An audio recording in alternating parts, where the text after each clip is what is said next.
Welcome to Big Blend Radio with your hosts, Lisa and Nancy, editors of BigBlendMagazine.com.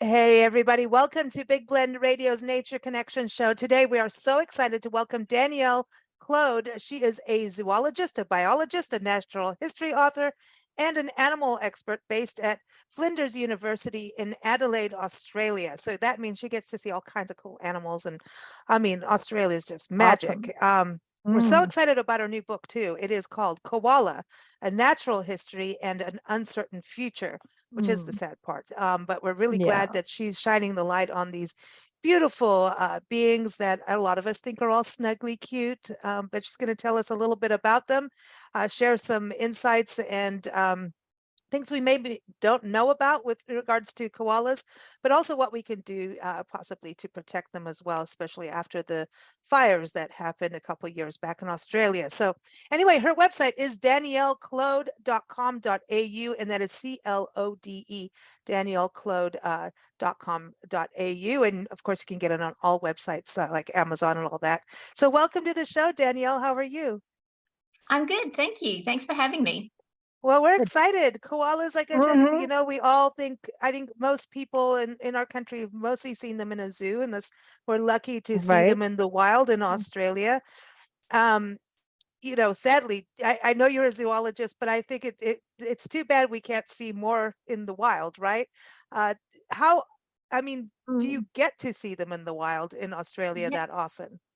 Yeah, well, that's actually a really good point, because if you live on the east coast of Australia, it's pretty uncommon to see them in the wild. A lot of people who live there would only ever have seen them in zoos and wildlife parks.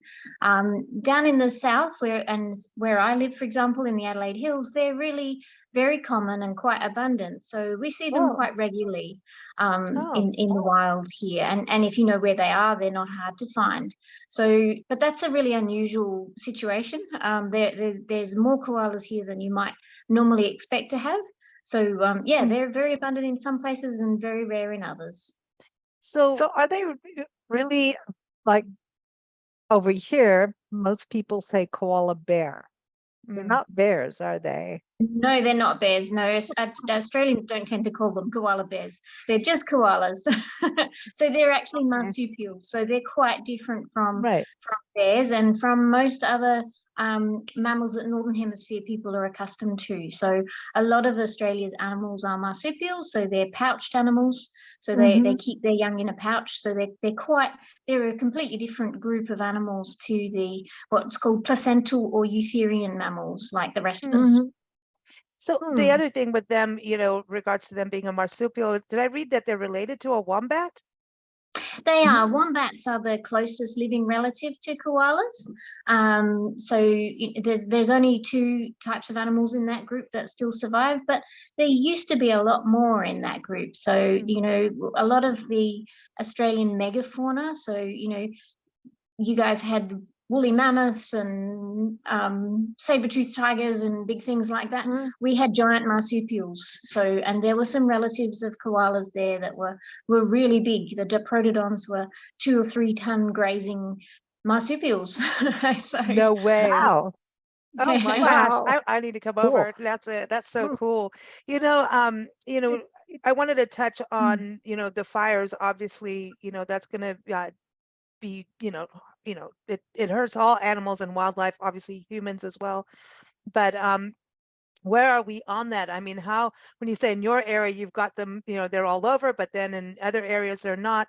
Where are we in regards to, do they need being more protection? Because I was reading also that you're saying that they are actually listed as endangered species now. Yeah, so the bushfires are a big threat to koalas. I mean, like a lot of Australian plants and animals, you know, that bushfires are a regular part of their things that happen in the Australian bush. Bushfires happen a lot here, and most of the forest is adapted to recovering quite quickly. And although obviously bushfires are really horrible for, you know, animals that are trapped in them, that the populations recover reasonably quickly from bushfires in the past. But as we have more and more of them, it makes it harder and harder for that to happen.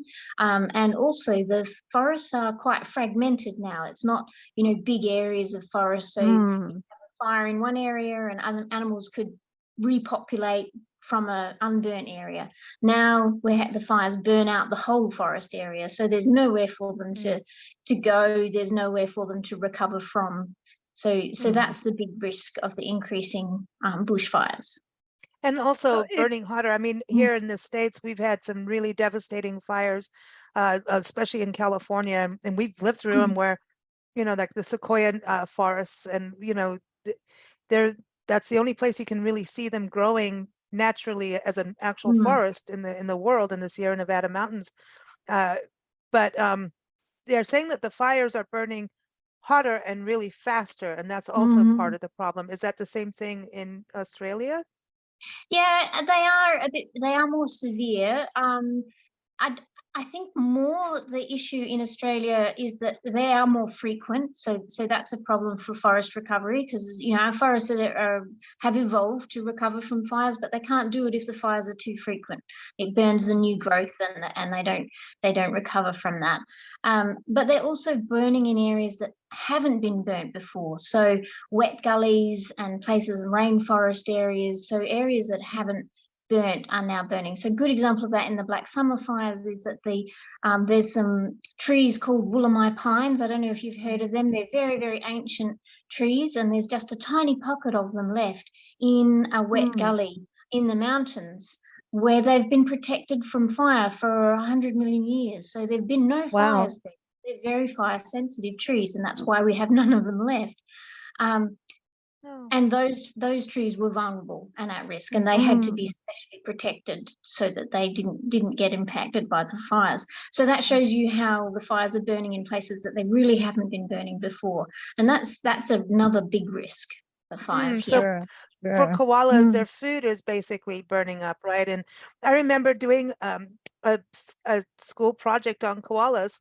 And I just was like, they're the coolest. The koalas and sloths, man. I don't know, because they're just chill, but they're just so chilled out, But I remember this part going and getting upset and wondering what was going to happen to them because of what they eat. Because it was like, as I recall, something, it's like mostly like eucalyptus and those kind of things. But they had to have so many different varieties to actually be okay. So you can't just go, oh, here's your eucalyptus tree, eat away. You had to have all these different gum trees, right? And then I'm like, well, how are we going to keep this biodiversity? We used to live in Kenya and South Africa, and we've watched the biodiversity. What people may go on safari now think is amazing. We're going, it's not anywhere biodiverse as it was, back in the 80s and the 70s. And even then it was endangered because of the poaching.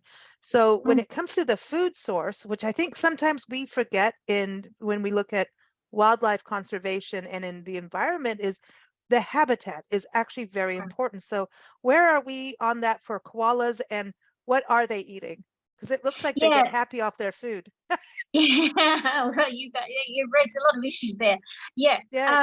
They're very particular about their food. So they almost exclusively eat eucalyptus, but there's a lot of different types of eucalypt. So there's 900 species of eucalypt trees in Australia, and koalas are known to eat about 70 of those. And any one individual koala will eat only between 3 and 10 species. And they probably can only eat those species because of the specific microbes they have in their gut that allows them to digest those particular proteins and toxins and things that are in those leaves. So koalas are incredibly fussy eaters. They have to be. It's not just the species of tree that they have to be careful of. They're also particular about which individual tree they eat. So they'll eat one tree but not another one of the same species, and also which leaves off the tree. So they'll eat some leaves but not others. And that's probably all to do with the toxin levels, the water levels, the nutrition levels in the leaves. So they're because of the high Strange. toxicity, they're sort of walking a very tight line in terms of balancing nutrition and toxins. In fact, there are some gum leaves that they can eat, but they actually lose nutrition by doing so. So the leaves actually have molecules in them that extract nutrients from the koala instead of the Wow. other way around. And that's a Wow. defense. That's a plant defense. So, So they do that to stop animals from eating them. So koalas have to be super careful. And just to give you an idea of how big an area, one koala needs a forest the size of a sports field to survive. So that's how much biodiversity they need, because they just need a lot of different trees, and they can't eat them, they can't overbrowse them. They have to move around. But are marsupials only found in Australia, or are they found in other places in the world? No, they're found in South America as well. So, they're a Gondwanan distribution, but there's quite a lot of opossums. You'll be familiar with opossums in the Northern Hemisphere, the Guinea opossum. Yeah. Okay. That's right. We have them. Yeah. That's the one species that has gone into the Northern Hemisphere. All the rest are restricted to the Southern Hemisphere, but there's over 100 species of opossums in South America, so they're quite diverse. But I guess Australia's marsupials are very diverse in form. They've evolved for a long time. I forgot about it. One hops and one climbs trees. Kangaroos. They jump, the kangaroos. I mean, they're crazy, but so they need all this, diverse habitat. So there's the fires that are threatening them. Is forestry a threat to them, or do you have good laws on that? No. Well, we do have laws on that, but there seems to be a lot of exceptions to them. So, forestry is a problem. We're still supporting an industry of native forest logging, which is quite problematic. It's not an economically viable industry, and most of the wood is simply put into paper pulp. So it's a very wasteful industry, but that has a big impact on it. The thing is, it's cheap, so they like to do it if they can. But it has a huge impact on the forest. It's even if it's done in a way that appears to be sustainable and maintains the forest, it actually changes the nature of the forest. And what it seems to do is it promotes trees that are both poor in nutrition and not able to be eaten by koalas and other species. And it also promotes fire. So we tend to get the more flammable trees recovering more. So it changes the nature of the forest, I wonder about the topsoil too in the forest when you're having one fire after the other. You're not, because fire can actually help soil at times. But if you have so many fires, it may not help the actual soil nutrition, I guess so. We say I can't speak to that from a scientific perspective, but I do know that we had the Black Saturday fires where I used to live in Victoria, and I do recall that the topsoil, all the humus layer was completely burnt, so it was back to mineral earth. So Australia has a very thin topsoil. It's very nutrient poor soil because it's such an old continent without much geological activity. And so it's very easy to lose that topsoil completely in fires. Oh, that's sad. We have that with agriculture, depending on agriculture. So, and what about, are they protected from people hunting them, or what's that like? Yeah, well, the koalas have got an interesting, it's something we often don't talk about, is that we did have a history of hunting koalas but a long time ago, in the late 1800s, early 1900s, they were hunted for fur, and a lot of pelts were sent overseas to the fur markets in the US and in the UK, and that nearly wiped them out. So, they were declared extinct in Victoria and South Australia because of that. And that was a big conservation movement, and that was really when Australians started paying attention to koalas. Was then they were very concerned, and there was a big campaign. And actually, the thing that finally stopped the fur trade was they wrote to the American president Herbert Hoover and told him about what was happening, and he actually banned the importation of koala fur to America, and that dried up the trade. So that helped with, That's cool. it probably got reversed. But the states had it where it was banned to bring elephant over on plane. You couldn't, elephants and any of the, lions and things like that. They put a ban on it, but that could have changed because we had a period where everything that was protective went away. But Yeah. so I know it happens, and so that's something. But that's something we have to, always stay up on top of and watch You because do. laws come in and they go away. So Yeah. climate change obviously is also a factor then in regards to koalas and because of the fires, right? Is part of that. Yeah. It is, and also increasing, the change in climate in terms of increasing aridity and drought. So koalas are quite sensitive to drought, even though they are they give the appearance of being quite drought adapted. They don't, they don't appear to drink a lot of water. In actual fact, their distribution is quite closely aligned to water. So they do better in wet areas, and they also do better when it is wet, in wet seasons. And Australia has a very oscillating climate. So if you have a long period of drought, the koalas will disappear. And we also are not sure how climate change is going to impact on the trees themselves, and whether that might actually increase their toxicity in some cases, because that tends to have an impact on how toxic trees are, because they just can't afford to lose their leaves, so they tend to make them more toxic to protect them.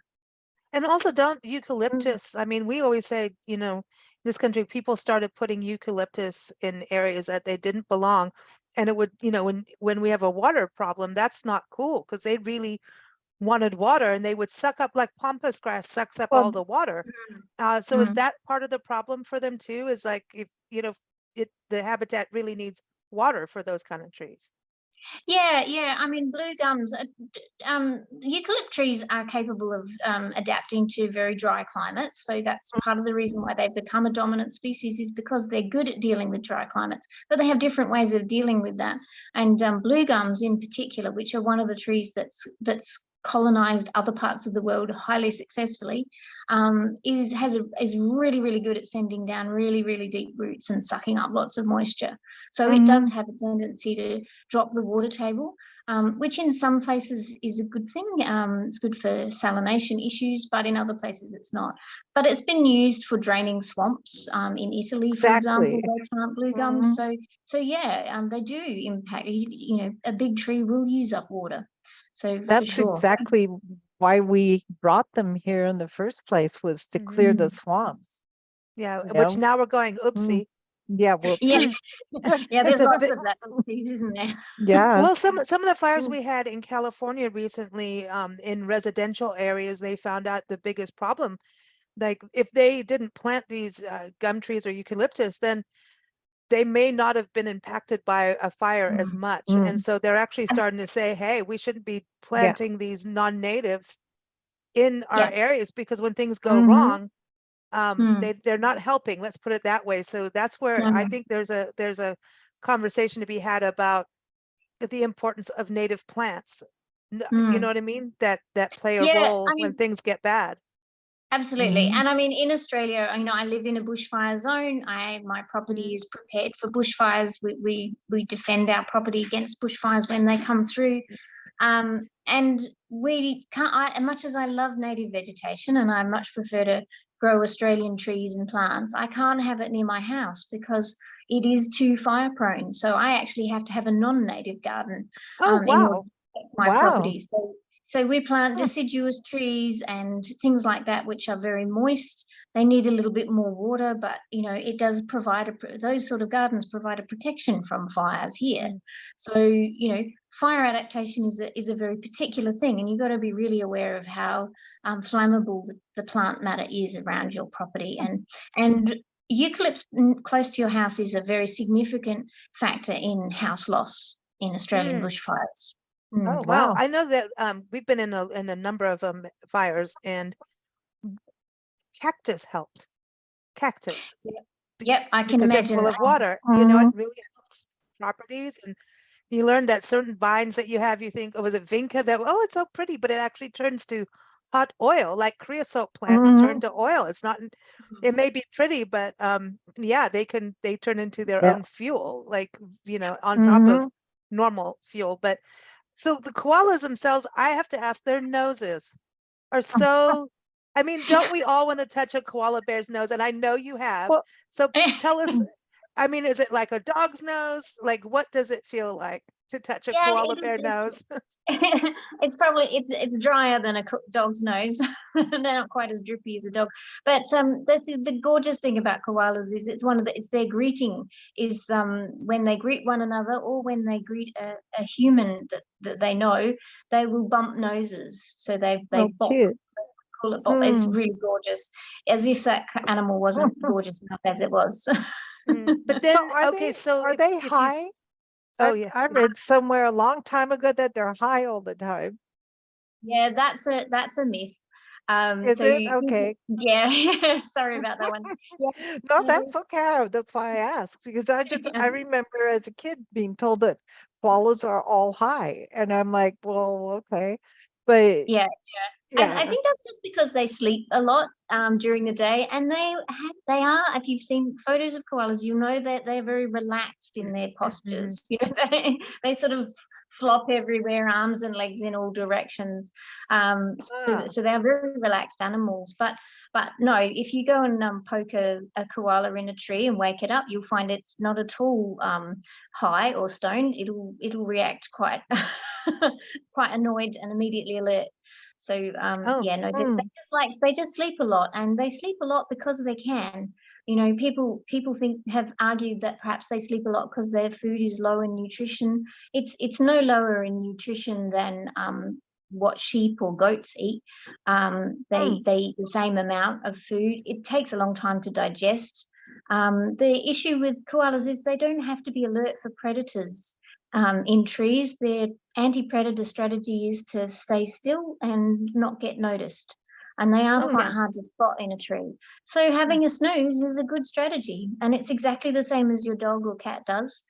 They sleep just as much and they have perfectly high nutrition food. So yeah, it's just because they can. They're lucky. Okay. And so All when you talk right. about predators, what would be their biggest predator or threat? Well, their biggest threat today is dogs and cars. They're so dogs, if you like, they're a big source of deaths for koalas, unfortunately, in Oh, areas where humans live. mm, So that's a big problem for them. In the wild, their original predators probably there's some of the bigger owls and eagles. So Oh, oh, we know that the biggest Australian owl, powerful owl, eats koala joeys for sure. And mm, probably the bigger wedge tails and some of those, they're really big birds. So they would certainly take koalas if they get a chance. The biggest risk is mm, when the mother is, with a joey is on the ground because she's oh. carrying often quite a large joey on her back, and that's when they're vulnerable to predation. But snakes will ah, also, big I was pythons going will to also ask about koalas. snakes because you guys have some we got crazy some snakes in snakes. Australia, man. You really, I mean, I thought Africa was some crazy snake stuff, and I mean, we could have a show just on snake Mm. Oh, encounters.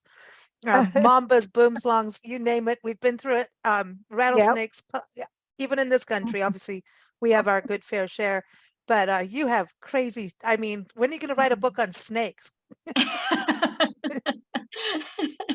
Yeah, there's certainly plenty of them here. I mean, I think the main thing with ours is that they're just mightily poisonous, so they're very deadly. Mm, But yeah, the ones that would eat koalas would be the ones up north, so they'd be the pythons, the carpet I was pythons, going to the and those constrictors, sorts and of yeah, ones. Mm, Yeah, the boa wow, constrictors. Yeah. wow. Mm. But they're so pretty. I mean, I know the mm, poison. That's the scary thing, yeah. about it. But yeah, you get to get good spiders out there too, right? Yeah, we do have our fair share of spiders, but hey, we don't have bears or lions or anything like that tries to eat you, apart from the sharks. And as Oh long as you yeah, stay that's out of The right. the water, sharks. as long as you stay out of the water, you're perfectly safe in Australia. Well, really, honestly, it's about coexistence, right? And Mm-hmm. Mm. respecting wildlife. And that's something for koalas. Like, here in this country, we have this, problem of people going to like Yellowstone National Park and deciding they can go take a Mm, selfie photo Instagram thing with a mhm. bison. Yeah. It's insanity, what we Yeah. see, it's like, oh, here's a Mm, buffalo. oh, here's a moose. Let me see. Let me put my child next to this and take a photo. Do you have that Yeah. happen with koalas? Because they look so Yeah, cute and yeah. cuddly, you know? Yeah, and I think a lot of the problem, some of the koalas really suffer from the issue of people wanting to rescue them. So, they'll see a koala Oh. on I've seen far too many videos of somebody coming across a koala sitting on the road, and just rather than just waiting until it, moves off off its own accord, which it will do. They don't rush these things. They like to take their time, but they will get there. They'll go and try and pick it up and Oh. move it. And really, that's just not a good idea. They've got quite serious claws, because to climb a hardwood eucalypt, you have to have really sharp, long claws to do that. And then they're quite ferocious, and they will bite as well. They're generally fairly amiable animals as long as you leave them alone. But yeah, far too many people want to come and cuddle them and touch them and pick them up. And really, that's not, by and large, that's not what they want. They would much prefer you to leave them alone.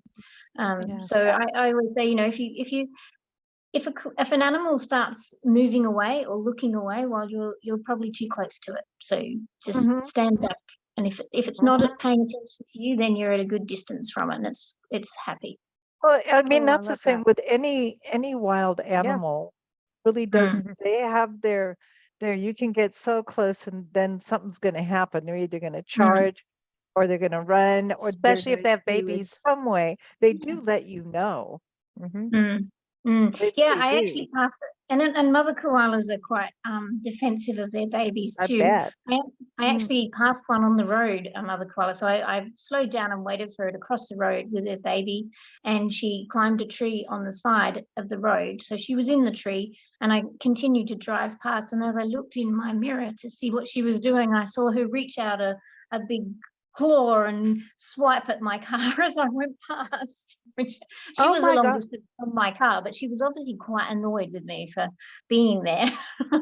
Wow, how dare you? But but that's something, again, they're wild animals. What led you to write about koalas? Because I know you've written a number of books, and I want to know about The Woman Lost at Sea. What Right. but you've done all kinds of amazing adventures. I mean, you seem very much, you've done a lot in your life, but what was it that you said, I've got to do koalas? Well, I think having the bushfires was a big factor. I guess I've always taken koalas a little bit for granted. They're something that you see now and again, and everybody thinks they know about them. But after the bushfires, I was really puzzled by how come we had so many where I live, and yet they were going in, under threat of extinction on the East Coast. So that puzzled me, and I really wanted to find out more about that. And seeing, them being injured and cared for and all of that sort of stuff made me want to know more about them. And the more I looked into them, the more I realized I didn't know about koalas, and that they're actually incredibly complex and interesting animals. So yeah, I'm glad I did. Oh yeah, we are too. They're kind of strange, because they're kind of like they look like a little tiny bear that's been crossed with a monkey or something. They just have very different looking animal that seems in its own little class all by itself. I mean, they really don't look like anything else. Yeah, they are. It's interesting. They do look quite different. I mean, they're very distinctive, even amongst Australian marsupials. Yeah. But I have to say, I was reviewing a book on opossums and South American opossums, and I was just looking through all the pictures, and I had no idea there were so many opossums. And I looked, and they were so familiar. I thought, oh, these are our sort of animals, these are animals. So you can see the family resemblance, and you can see with koalas when they run, they hop, they do this bounding hop. So you can see that sort of classic marsupial move. Their spines and heads are sort of got a particular shape to them. So they're very familiar to us, but they're certainly very different from the eutherian placental mammals.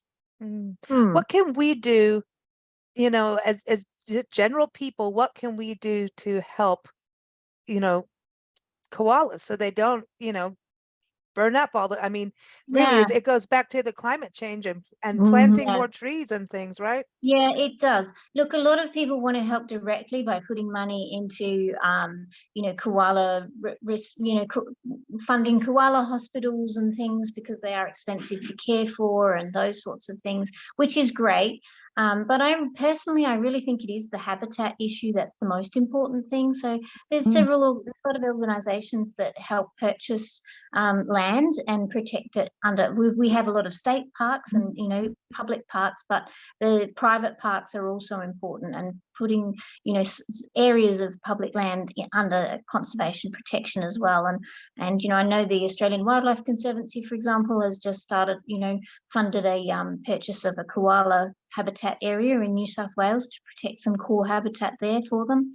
So those sorts of things are really important. But I think also it's not just koalas. I think it's about people thinking about how they live their lives and what they can do in their own lives to improve their ability to live with other wildlife. Just in terms of supporting local parks in your area, or street trees, or making sure that the trees in your own neighborhood are protected, and because they're so easily chopped down and concreted over, and so making sure that we make our cities and our habitat more friendly for other species and the biggest diversity of species we can, I think is really crucial. We do clearing so much land all the time is, like I look at this country and I know that the biggest landlord in our country is our government. And then as we travel, we see so many vacant buildings, and you think of, okay, well, how long is that going to sit vacant? Tear it down and plant some trees, or make a little garden or a park out of it or something, so that we can stop taking away all the land. I mean, because it's not just about the animals that we love, it's also about the plants and the trees that we really do need to save.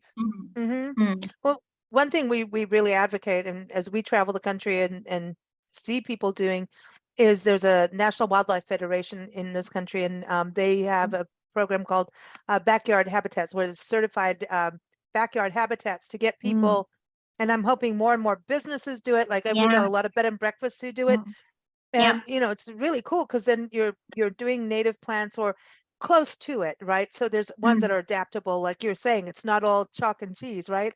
Planting trees is the biggest deal, to really save things. But what we're looking at is planting the right things, but not having dead zones where, pay paradise to put up a parking lot.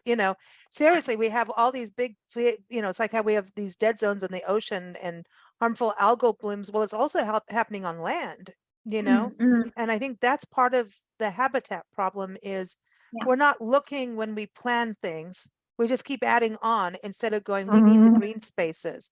And during the pandemic, we learned human beings need the green space. I think they say you have to be, everybody needs a park or a green space within 10 minutes from their house or something like that.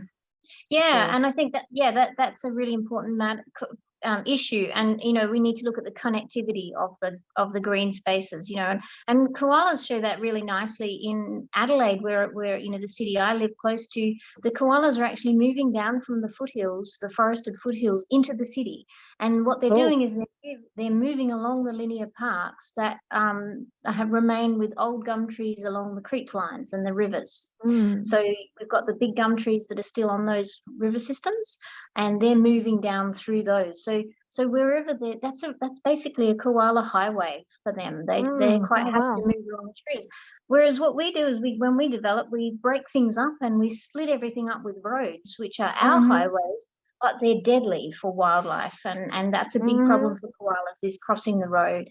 So we really need to think about the connectivity for wildlife, which is often working in a different direction to our own, but protecting those. I'd argue that those the forests along creek lines and waterways are really, really important, especially in a dry country like Australia. those forests are like the nurseries for the rest of the country. The animals come and breed there because that's where the most nutrition is. And they're much more, they're really, really important, and we need to protect them. I think that's the same thing we talk about with our parks and public lands, why we kind of, that's what we keep doing. It's like, everybody, we need our parks and public lands, but we also need buffer zones around them. So a lot of times we'll have the national park like Yosemite or Yellowstone, and then we'll have a national forest around or near it, which is kind of a buffer. But we're getting to, things are backing up so much to these forests, and it's actually not good for humans. Like when you're talking about the wildlife corridors, these these pathways for animals, which we're doing some now. We even are starting to have roads or highways go over, I mean, like an actual highway above the highway for animals to cross, which is great. But it helps us as humans, so we don't get in an accident as well. And when wildfires happen, if your house isn't backed up to everything, you know what I mean? We've got to balance this in some way. I don't want to live in concrete though. No, I don't want to live in a either. box. I think we're doing that to ourselves, and there's some balance to do. And I think as we look at climate change, what we do, and I think that's what's so important about you being on our show today is, and what you've written is that a koala's life is important no matter where you live in the world.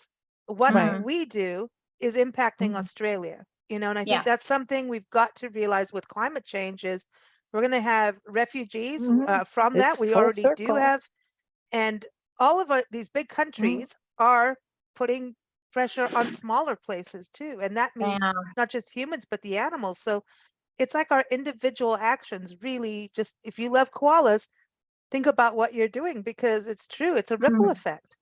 It's like tossing plastic, into the wilderness or into the ocean, and the use of plastic everywhere is just we're causing our own problems. And I guess it does get really overwhelming very easily, but I always think of that thing that we don't need 10% of people doing things 100% right. We need 100% of people doing 10% right. I love that. Good. I like that. That's something we can really hold on to, because I don't want people to be depressed or angry or but just make those I love that. I'm using that. Can I use that? I'm going to do that on every show from Danielle, everybody. That's awesome. Oh no, I love it. I mean, if we just did one little change, the impact, from each of us would be astounding. So that gives us good hope and good spirits. And I'm really glad you wrote your book. And what's next for you? Oh, well, I'm just taking a little break, actually. She's been busy. It's been pretty full on, this one. So we've still got the UK European release to go in March. So I'll have a think about how things are going after that, I reckon. Awesome. Well, thank you so much for your work that you do for animals, wildlife habitat, which ultimately helps people, and for writing the book and joining us. Everyone, again, Danielle-Clode.com.au. The book is Koala, A Natural History in an Uncertain Future. I hope you go get it wherever you buy books, and talk to your local bookstores too. We do our Nature Connection show typically every third Friday, and now select Mondays, because we just, I don't know, it just keeps growing and growing. And we do this in partnership with our good friend, Margot Carrera, who is an awesome nature photographer. And I encourage you to go to her website, CarreraFineArtGallery.com. You can see her photography and also all the beautiful gifts crafted. And it's all about nature. And like her scarves, you can wrap yourself in nature. It's awesome. So join us again for every third Friday, again, every select Monday. Keep up with us at bigblendradio.com. Thank you so much for joining us. Thank you.